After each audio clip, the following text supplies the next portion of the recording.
All right.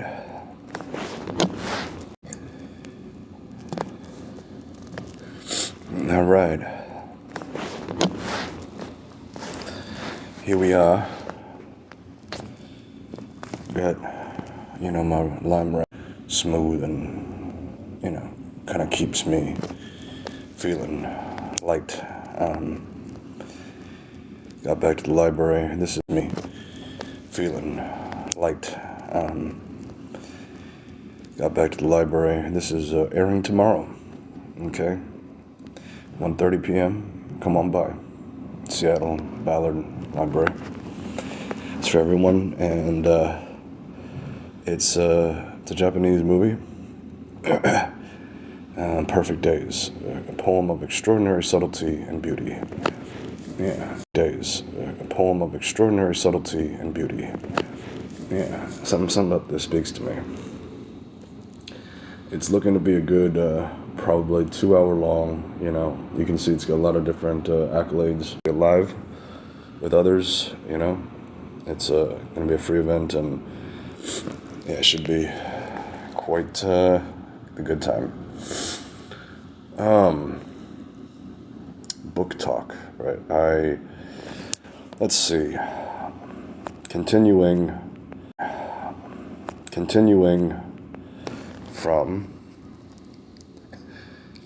from this book.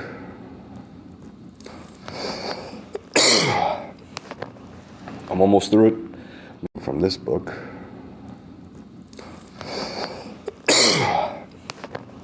I'm almost through it. I've been getting better. I don't know what's going on, but I've really, in my, my body has been kind of telling me, like, let the bottle slide, you know what I mean? So that's what I'm doing. It's been, the past week, a rough ride, I'll tell you what. Anyway, let's see here. I'm trying to get this picture back up there. Maybe it's changing now.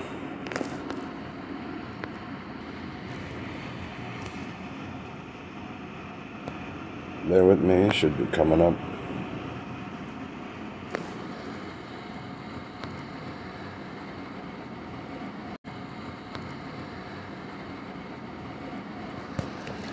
It might be showing on the screen and not, on mine.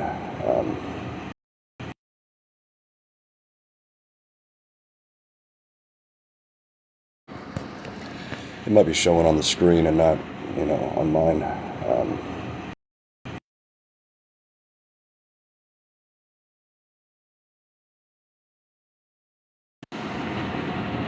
There we go. So this is the book.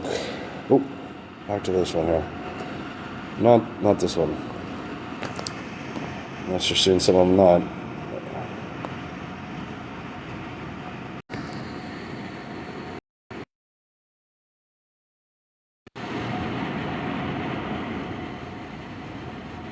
Yeah.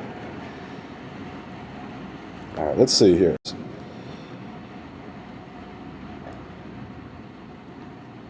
There we go, finally, okay.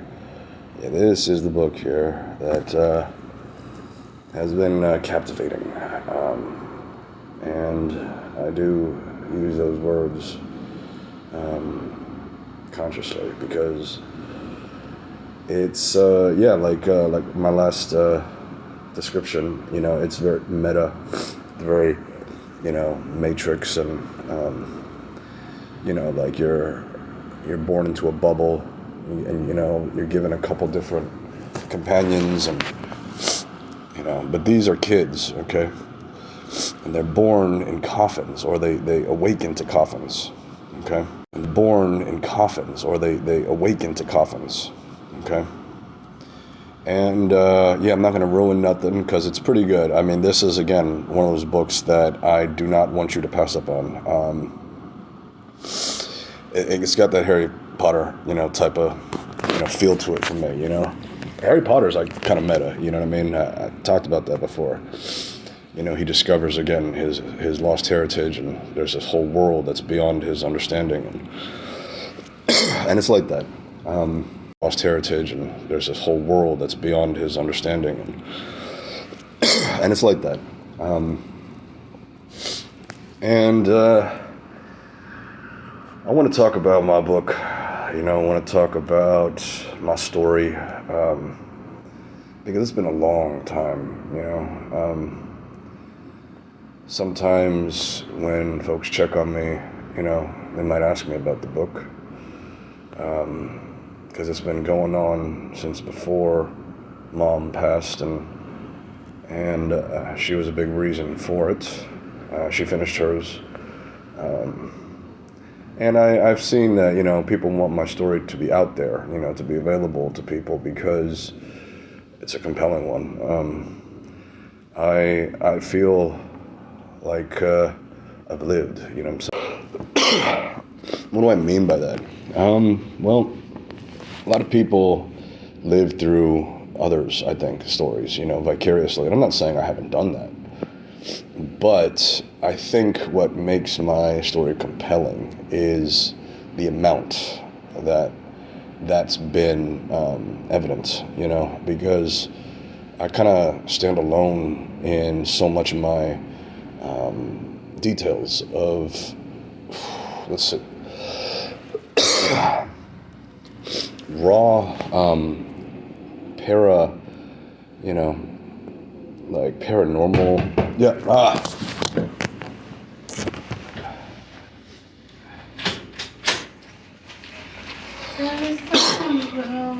In the middle of one of these, Okay. Oh, I brought this for you. Thank you. And I got some, it may not be much to eat some, but there's a part of an egg and cheese biscuit. Yeah. Got some Jello, some pudding. So. Okay. All right. Wonderful. And if you want some water, Ooh. I don't mind.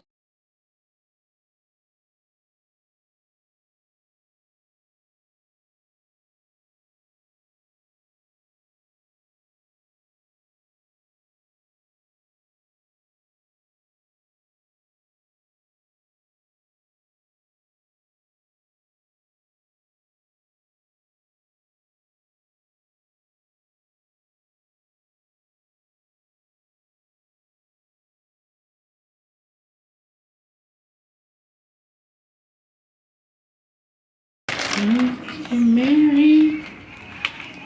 All right. So, once again, I cannot say how much this book has surprised me in terms of its writing, in terms of its angle, the whole thing with the kids being, the kind of main subject. It's interesting. That's what I think makes it kind of like Harry Pottery to me, because it's like it's dealing with a heavy topic.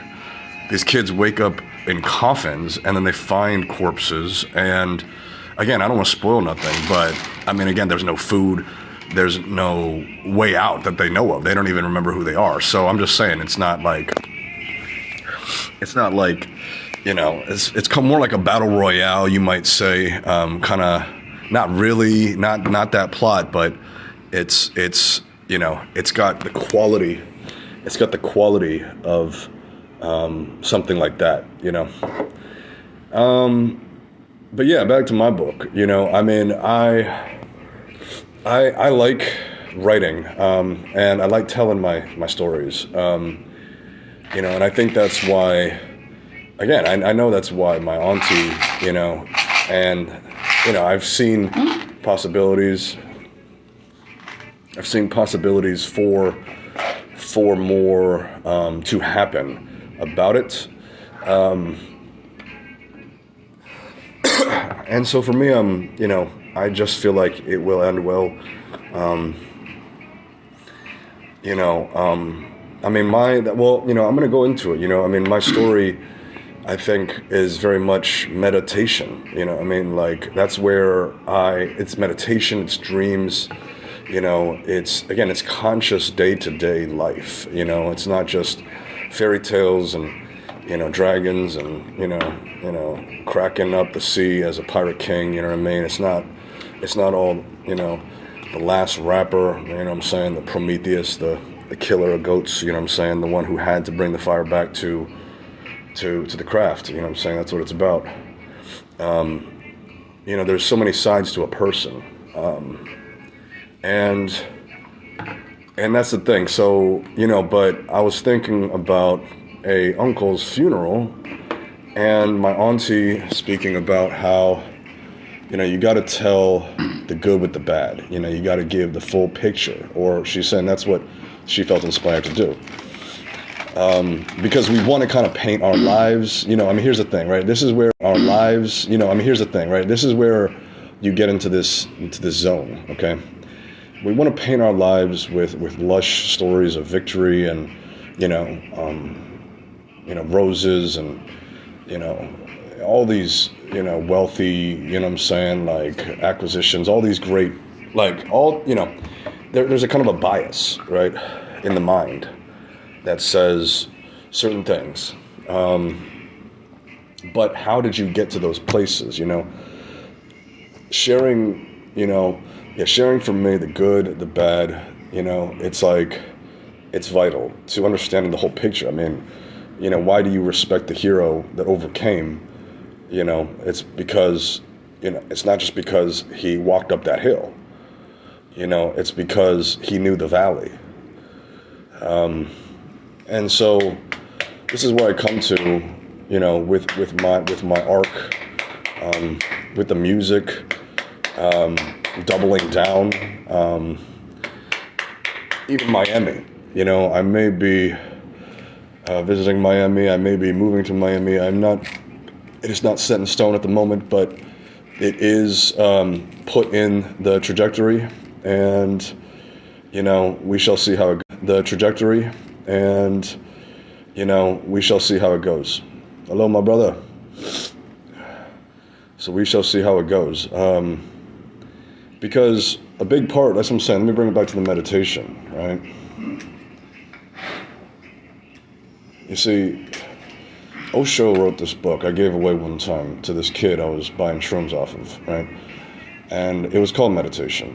And, you know, in this book, he says so many things. He says so many things, but I think one thing you can walk away with in this book is that everything is meditation. You can make, you know, your whole life meditation in a good way, not in a boring, oh, I have to do this, not in a, you know, labored way, but in a, oh, bliss. Wait a second. I'm receiving. I'm like, what bad, like, you know, talk to me about you. You know what I'm saying? Like, what, I don't really have anything to complain about. Like, let's just, you know, let's live. You know what I'm saying? Let's just relax. You know what I mean? Like, I'm not sure if you get what I'm saying, if you catch my drift. But I'm just saying that meditation, again, can be, like, that's what he says, once you realize what meditation is, it's not a chore. You look forward to the meditation, because it's where all the noise is canceled, right? It's where there's that still small peace. There's that growing peace. There's that, you know, there's that, again, that bliss, that kind of like frictionless zone of just beauty. And so that's why I'm trying, I think, like, you know, you can make anything into a meditation.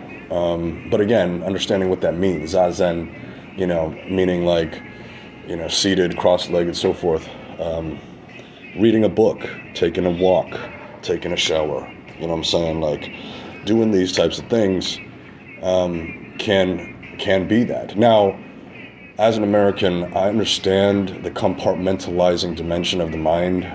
You might call it the left-brained, you know, you might call it the left-brained, you know, box, you know, linear, you know, this has to happen here and there and for that reason and so forth.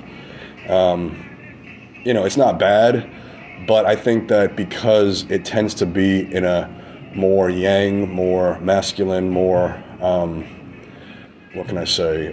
You might say logical way of being. There's going to be some level of like, yeah, like moving things into organizing things in a way. I mean, again, women organizing stuff and the yin energy. I'm not trying to get overboard and all that, but what I'm trying to get at is that you know I think this is where this is where the beauty of the dance comes in. Okay, I'm gonna take a moment though, just let that soak in. You know, I got some markers here, so I might do some writing on the chalkboard, um, and kind of just let you see. But again, this is a little quiet time here for you to just. I'm gonna mute the microphone, and you can just relax. All right.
Alrighty. Well, my battery is getting a little low, so if it cuts off, I'm probably gonna try to reboot a little bit later. But just bear with me.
touchdown. Oh. Seriously.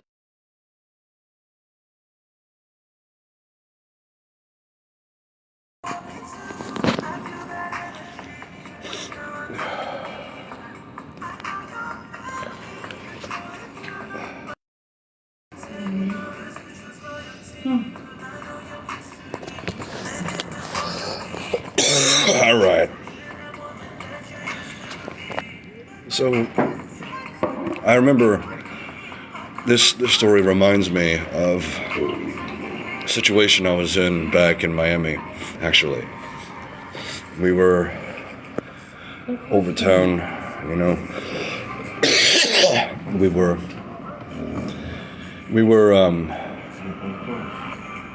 a crew, you know. We really depended on each other in ways. We talked about, you know, survival. We talked about like what we would do in a zombie apocalypse. You know what I'm saying? We were having a good time. We were having a good time. He's talking on the phone, live stream. And we really, Whatever. you know, everybody involved looks back to that time, and you know, it's just kind of like, yeah, you know, something special. And it reminds me of that time because I think that, like, you know, again, everybody's got different, you know, places they're coming from. You know what I'm saying? But I know that, you know, when rubber meets the road, people come together. I mean, I remember like in DC when the winter storm came, you know, and all of a sudden everybody's, you know, back to, you know, looking out for each other, you know, like going the extra mile, just making sure that, you know, people safe and whatnot. It's nice to see, you know, it's kind of like crises bring closeness, you know. This book reminds me of that topic. It reminds me of my time, you know, because Who's that? when we were talking about these things, it's like, you know,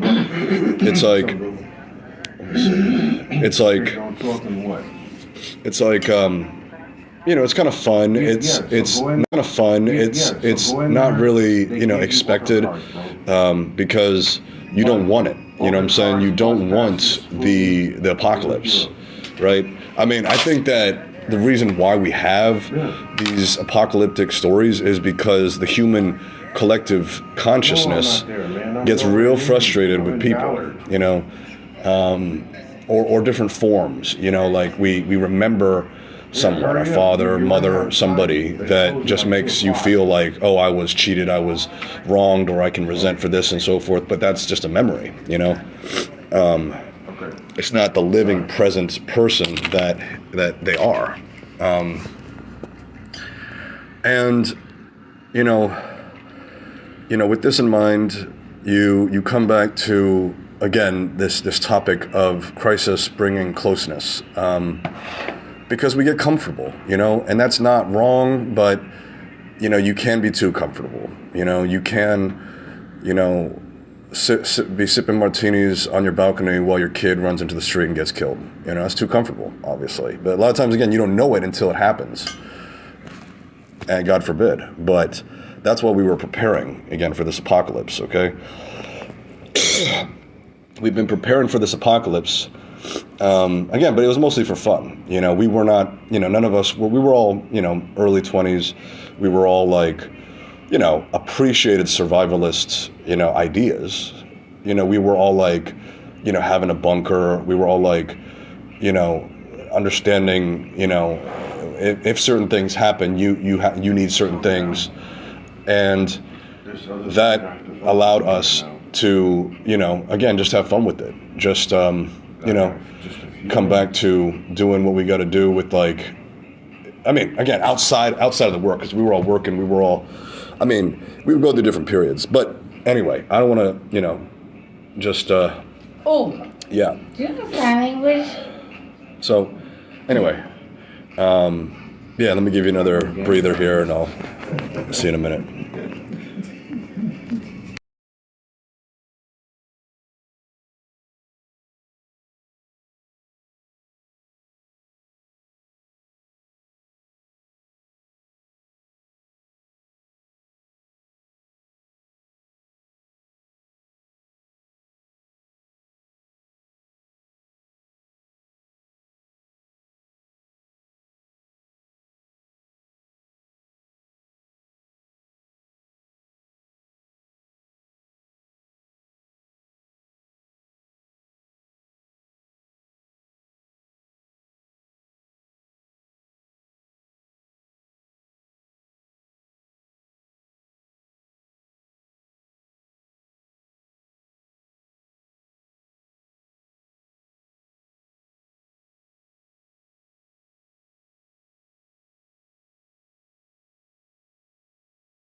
All right. Wow. Thank you so much for waiting. I am in awe of your patience.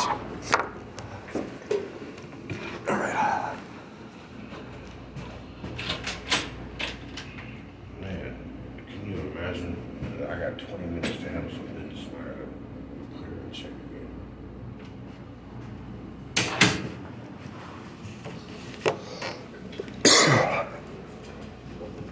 So, yeah, I'm in awe of your patience. I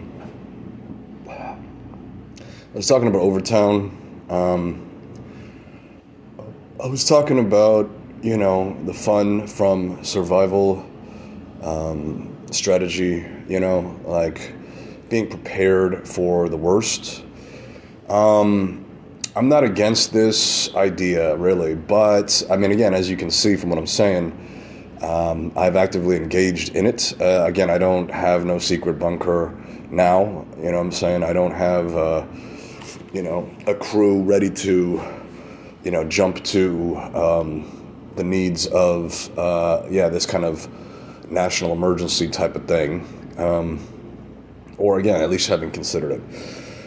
It is kind of funny, when you talk about it out loud, because it's like we've seen it. I mean, COVID happened since that time, COVID happened since that time, and it was a long time afterward.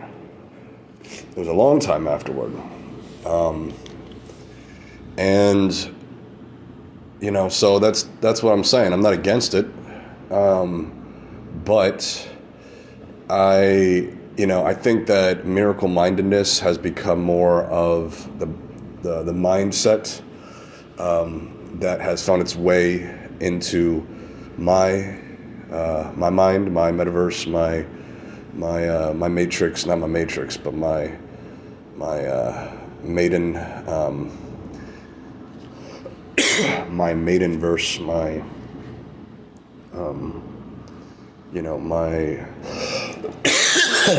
my just the here now, you know what I'm saying? Because I think that, again, no matter who you are, you go through something that makes you think the worst could come, right? You kind of think that, oh, what if this, what if that, what if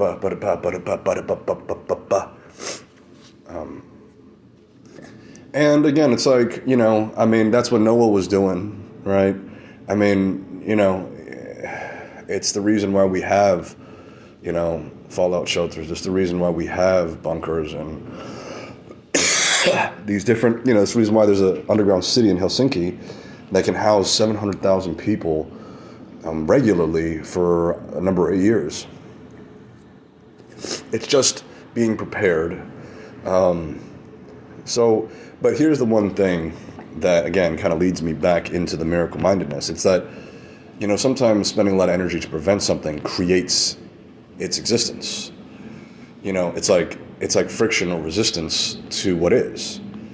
And I'm saying that it can be, truly, because sometimes, again, it's a little intuition, it's a little insight, or it's a little, it's like you hear the tick of the stock market and you realize, oh, I can make $1 million, You realize, oh, I can actually fulfill that dream. You know what I'm saying? I can do these different things, in a moment, right? But what is your feeling on the situation? That's my question to you. I'll let you take your time to answer it.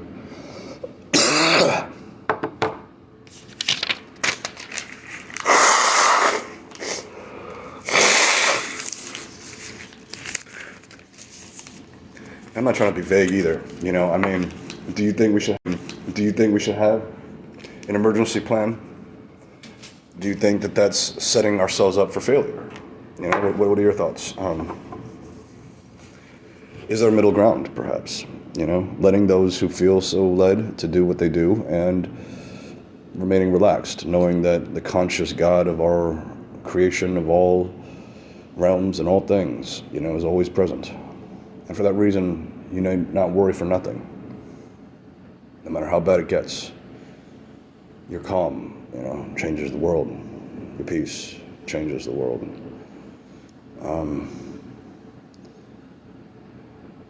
and allowing the storm, allowing the breeze, you know what I'm saying? Just allowing to be, allowing, you know, the showers of Seattle, rain free. Give me a moment here.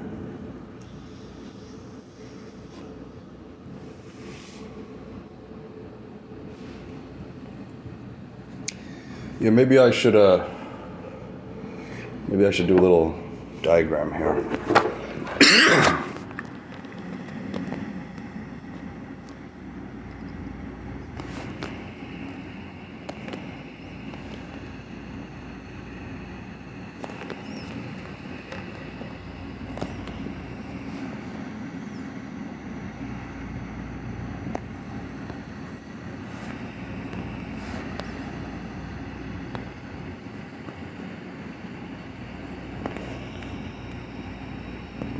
All right.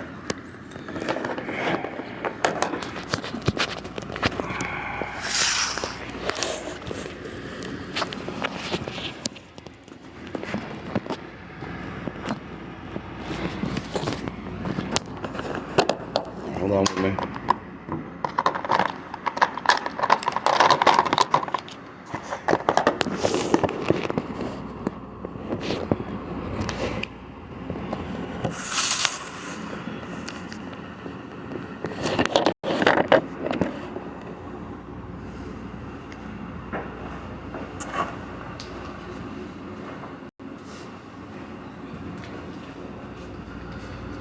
All right, we're back.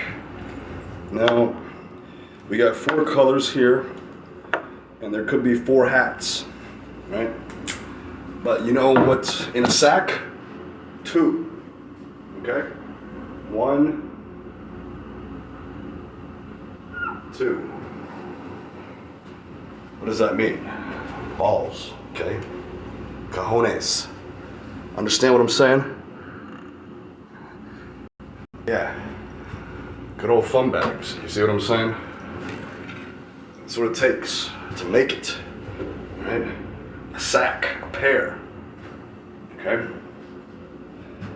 Because if you stick to the lair, the dungeon, the man cave for too long, guess what? That shade becomes stilling, and that's not bad, but it can be sedating. And again, you gotta understand the context of things, right? I mean, what is a sack? You know, what is a sack on the forehead, okay? It's a tea bag. You with me? What is a sack? What is a sack? A squiggly line and a ball, okay? I'm not sure if you're listening enough, all right? You got your sack, all right, back. You understand? You got your sack back. And that's why rap and rack, you know, Nordstrom racks, right? Sue Storm, you know. You feel what I'm saying yet? You feel what I'm saying yet? Okay. Again, remember, the cojones is a great thing, okay? It's the drive to plant seeds. You know what I'm saying? It's the family jewels. You understand what I'm saying? But now remember, the sack can be fun bags, right? To nourish those seedlings. Okay. So you got that balance, right? This is the balance here, that squiggly line. This is that balance, the squiggly line. Now this ball right here is the whole goal, you know. Goal in one, you know what I'm saying? Law of one, art of one, you know? Andy Dunn, I mean, you know, it's beyond glass and unbreakable, split, you know what I'm saying? It's a movie, okay? You know? You are the main character of your movie, right? So, who are you? Who are you? Who are you? I'm gonna just ask this, you know. Now, It's a beautiful day outside with grass and, you know what I'm saying, beautiful skies, beautiful sun. Oh my God, I took a stroll, rolled my little bike, not my bike, but my little scooter.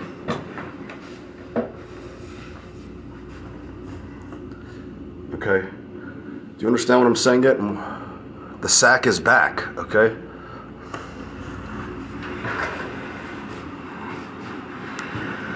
Now, yeah, Damian Darling's gonna be in town soon, okay? And it would be great if we could give him all a warm welcome, okay? Great comedian, sober man, inspiration to millions and millions and millions, right? Candid in his conversations with people, you know, inspiring, kind, generous. He's coming into town, Seattle, you know, so if you're watching my YouTube, you haven't yet seen it. This past week I've been a little under the weather,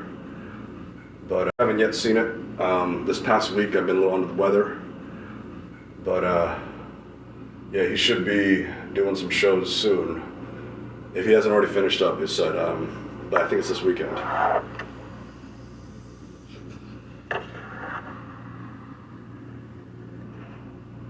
All right, now, see, the core of the universe, right?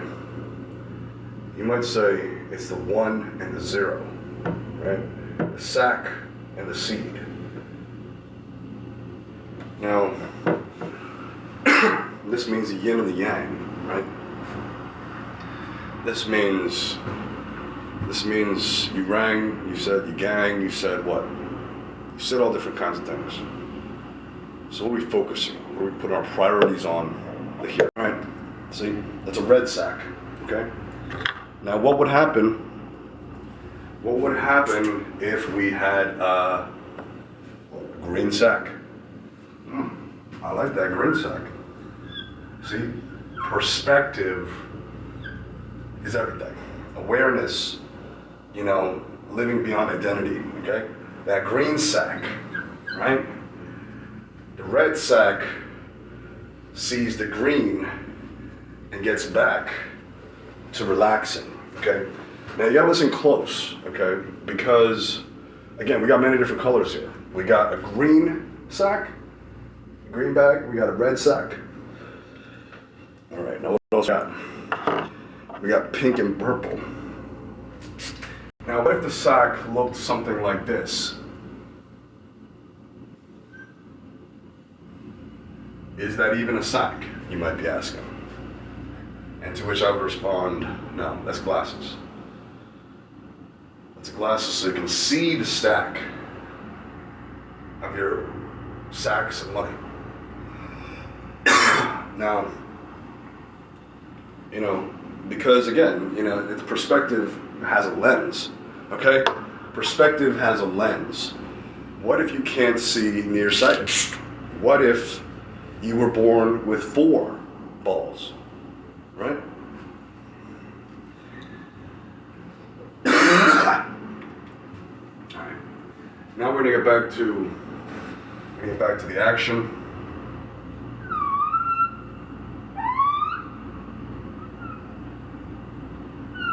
What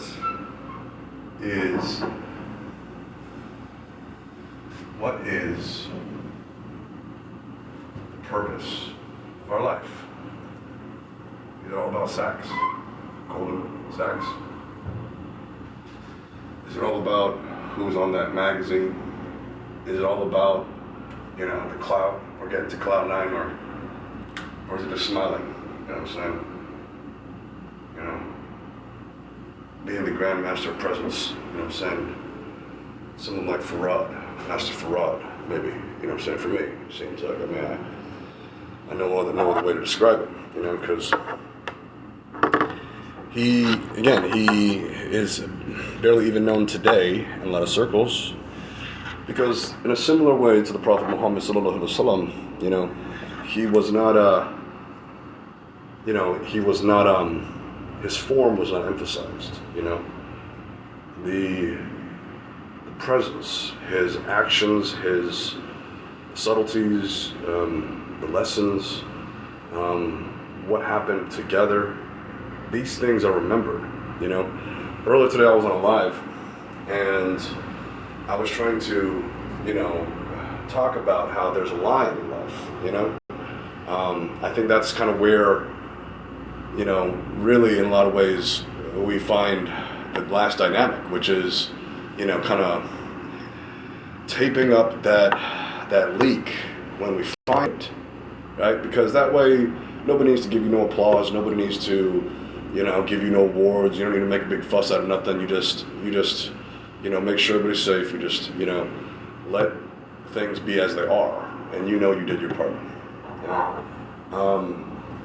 Because again, I'm not saying it's wrong to receive those things, okay? The subtle things, all right? It's not wrong to receive those things, but I think that you'll find yourself in a cycle if you're doing that for the reaction, and again, so you can do it for the reaction sometimes. I'm not saying, again, it's entirely wrong. I'm just saying that, be aware of yourself, I'm saying care for yourself, I'm saying? You're the only one of you, right? And I'm not trying to do no cliches and this type of thing. I mean, I might be in my own kind of way, but, so be it. You know what I'm saying? I'll be it. All right, let's see what's going on now. So what do you think, huh? The story of the sacks. The red sack, the green sack, the purple sack, and the pink.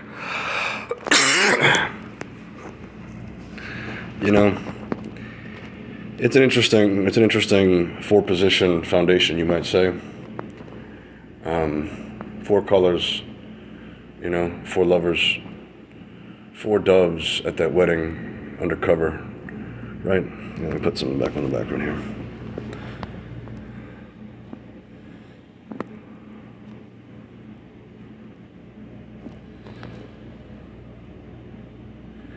And if you don't have anything to say, I'm not going to even say nothing, because that's cool. We're not just here to talk about sex, and not just here to, make money, We're here to relax and appreciate the life that we have and the life that we share with others, because, I've lost 2 people this year.